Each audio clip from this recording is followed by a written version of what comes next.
اس لیے آدمی ہمیشہ سوچے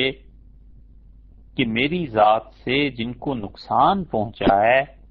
میں اس نقصان کو کیسے پورا کر سکتا ہوں۔ جھوٹے مقدمے،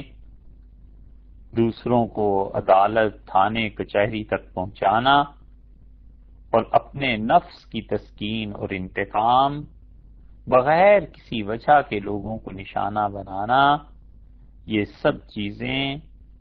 حج کرنے جائے، عمرہ کرنے جائے اور بیت اللہ کا غلاف لے کے آ کے کپڑے پہن لے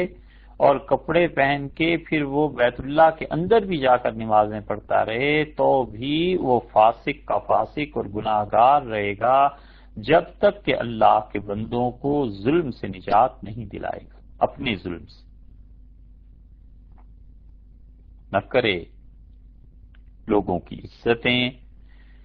اور لوگوں کا مال بہت ہی احترام کی چیز ہیں۔ نبی کریم صلی اللہ علیہ وسلم نے فرمایا جو کسی کا مال تباہ کرتا ہے، آگے الفاظ یہ آئے ہیں کہ آپ نے اطلفہ اللہ،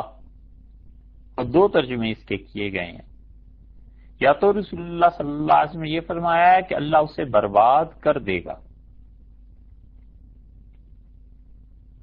یعنی جو لوگوں سے مال بٹورتا ہے تجارت کے نام پہ،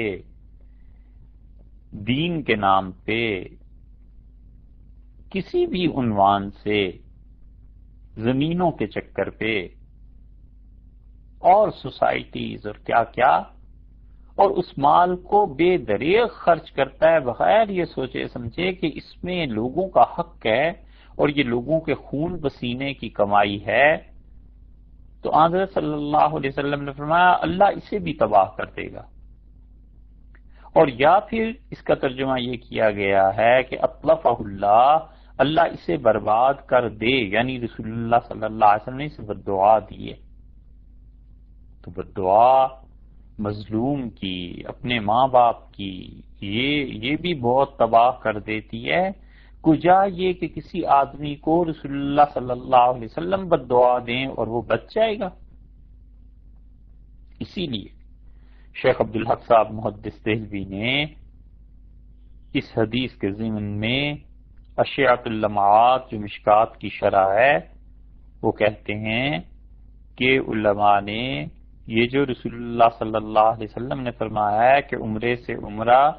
دونوں کے درمیان جو گناہ ہو گئے اس کی معافی ہو جاتی ہے، تو انہوں نے لکھا ہے کہ علماء نے اس کفارے کو صغیرہ گناہوں کے ساتھ مخصوص کیا ہے، اور پھر کہتے ہیں کہ حج سے کبائر بھی معاف ہو جاتے ہیں مگر صغیرہ معاف ہوں چاہے کبیرہ معاف ہوں، دیکھ لینا چاہیے کہ وہ جو 3 قسمیں ابھی عرض کی تھیں اس میں کس میں آتے ہیں۔